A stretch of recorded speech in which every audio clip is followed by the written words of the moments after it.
How much do you know about women on the railway during the wars? Not a lot.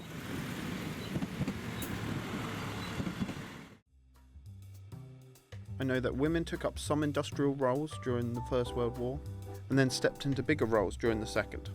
And somewhere on the timeline there is the suffragette movement and the right to vote. So we partnered with the Watercress Line at Ropley to find out more about what life was like, what happened after the men returned, and how does it connect with the movement towards equality. We first met with Steve Wilson, whose mother worked on the railway just down the road at Eastleigh. Steve shared with us a little bit of what she had told him. But yeah, at the works it was long hours and machinery that was potentially dangerous. It's machinery that is potentially dangerous. On the 9th of March 1941, 18 months into the war, the Minister of Labour, Ernest Bevin, delivered a call to action for 100,000 women to fill in important industrial jobs, including working on the railway.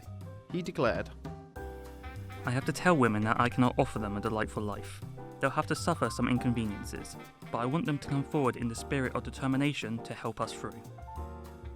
We then met with Sue Dixon, who is an editor at the Watercress News. She helped us fill in a little bit more. Yeah, they became a lot more independent. Certainly, I guess they could see what women could do. So they began to be trusted with bigger roles. So, before World War I, there was 13,000 women working on the railways. During World War I, that number rose to 66,000. Then, in the interwar period, it dropped back down to around 25,000, and then reaching 100,000 during World War II. So what happened when the war concluded? And then when the men returned, there was a law that was passed in Parliament that said that the women had to give up their jobs and the men could take them on. And it was considered a patriotic thing to do, is to give up your job for a returning soldier. By the end of the war, around 2/3 of women had remained on the railways.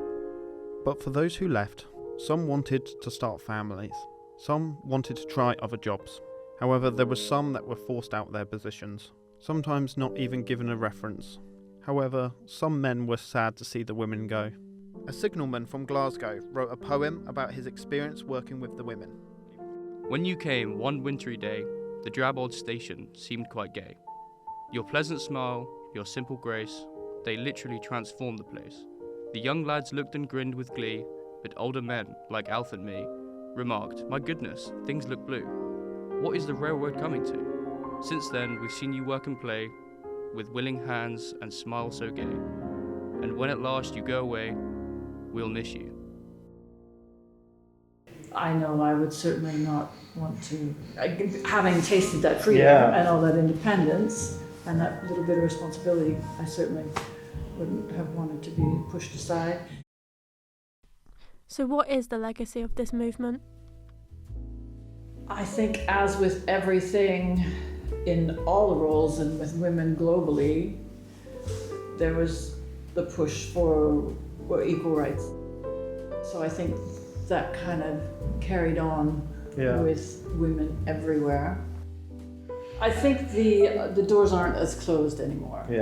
However, I do think another part of its legacy is the inherited passion, sometimes unknowingly passed on by its silent generation. People who went through the war didn't talk about it. As Steve said, I just always had steam in me, if you know what I mean.